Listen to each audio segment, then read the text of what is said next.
Welcome, I am Teacher M. This math tutorial video is focused on limit properties with rationalization. If you're interested to learn more about this topic, stay and watch the entire video.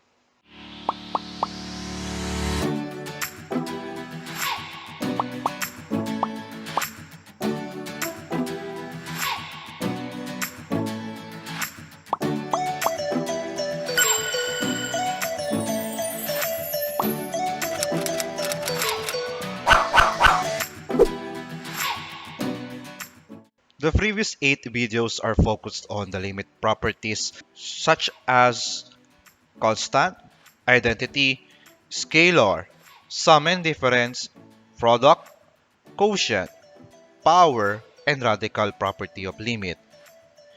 This video is focused on additional practices to these limit properties and on what to do if we encounter an undefined result after directly applying limit properties. Before we proceed on this video, I highly recommend to understand first the limit properties.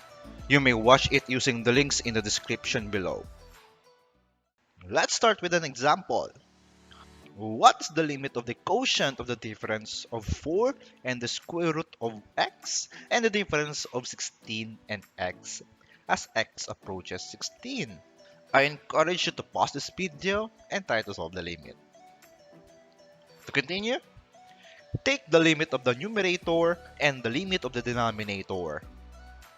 Then, take the difference of the limit of 4 and the square root of x over the difference of the limit of 16 and x. Next, take the square root of the limit of x and rewrite the remaining terms. Then, take the limit of 4 as x approaches 16 is 4. Subtracted it to the square of the limit of x is square root of 16 over the limit of 16 as x approaches 16 is 16. Subtracted it to the limit of x as x approaches 16 is also 16. Then, simplify the square root of 16 is 4. Then rewrite the remaining terms. Simplify it further by getting the difference of 4 and 4 is 0 over the difference of 16 and 16 is also 0. Like in the previous video of limit property with factoring, if the result is undefined when applying directly the limit properties, we need to do something else before getting the limit. The question is now, how can we find the limit using the limit properties? The last video emphasized that there are ways to deal with it, which is either by factoring or rationalizing the given function. In this example, both numerator and denominator are not factorable. Observe that it contains radical expression. The process that can eliminate a radical from either numerator or denominator is rationalization. It is normally used when we rationalize the denominator, but it is greatly emphasized that you can actually rationalize the numerator. To rationalize the numerator, multiply the numerator's conjugate to numerator and denominator. In this example, the numerator's conjugate is the sum of 4 and square root of x.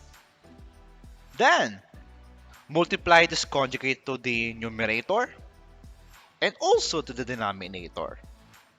Then, the numerator becomes the difference of square. Square of 4 and the square of the square root of x. And rewrite the product of the denominator this way. In this case, it is okay not to take the product of the denominator. You will notice it later why I rewrite the denominator this way. Simplify the numerator. Square of 4 is 16. Subtracted it to the square of the square root of x, which is x, over the entire denominator. Observe that the entire numerator can be now divided by the first factor of the denominator, which is the difference of 16 and x. You get the quotient? Then the quotient is 1 over the remaining factor of the denominator.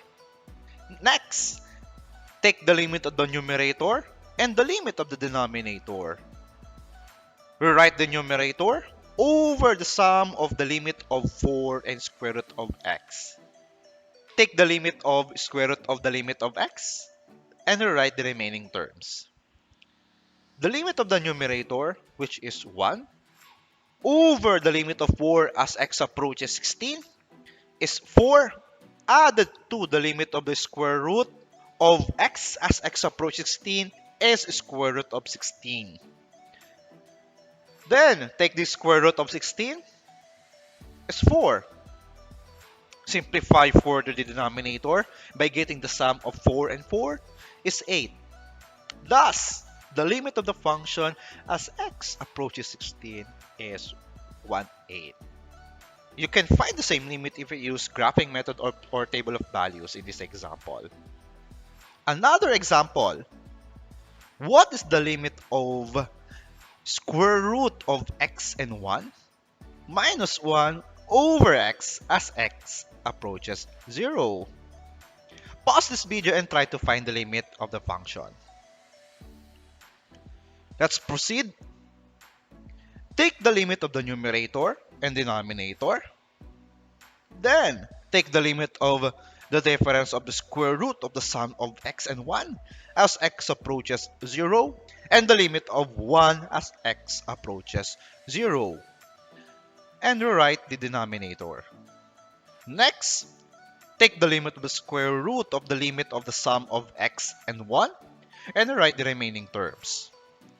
Inside of the square root, take the sum of the limit of x as x approaches 0 and the limit of 1 as x approaches 0.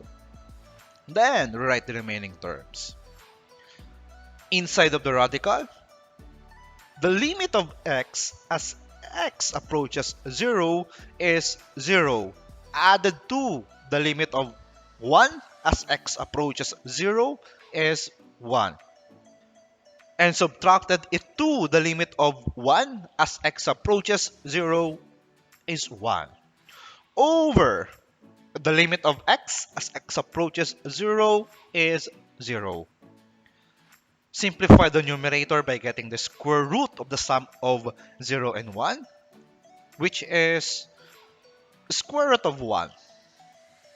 Take the square root of 1, which is 1, and subtracted it to 1, which is 0.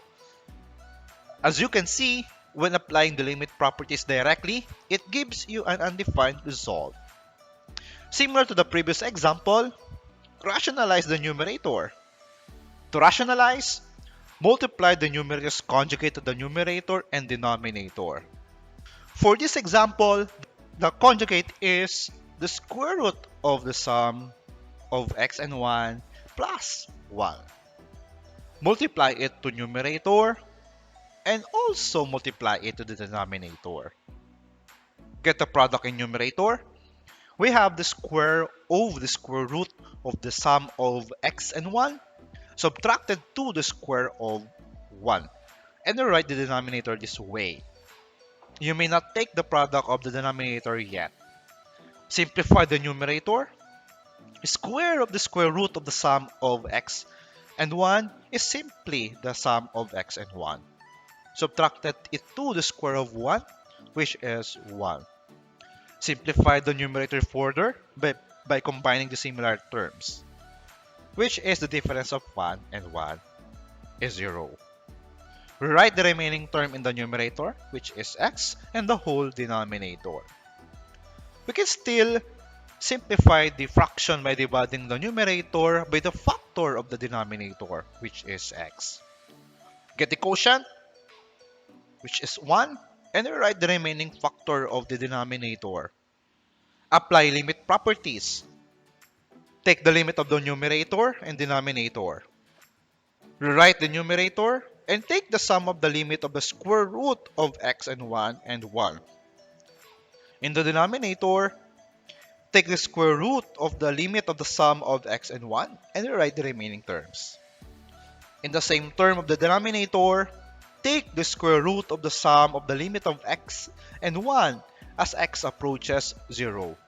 We write again the remaining terms. In numerator, the limit of 1 as x approaches 0 is 1 over the square root of the sum of the limit of x as x approaches 0 is 0, and the limit of 1 as x approaches 0 is 1. Added it to the limit of 1 as x approaches 0 is 1. Simplify the square root of the sum of 0 and 1, which is the square root of 1. Simplify it more. We have 1 over the square root of 1, which is 1, added to 1. Combine 1 and 1, which is 2. Thus, the limit of the function as x. If you learned on this video, hit the like button and subscribe to be updated and notified for other math lessons. See you!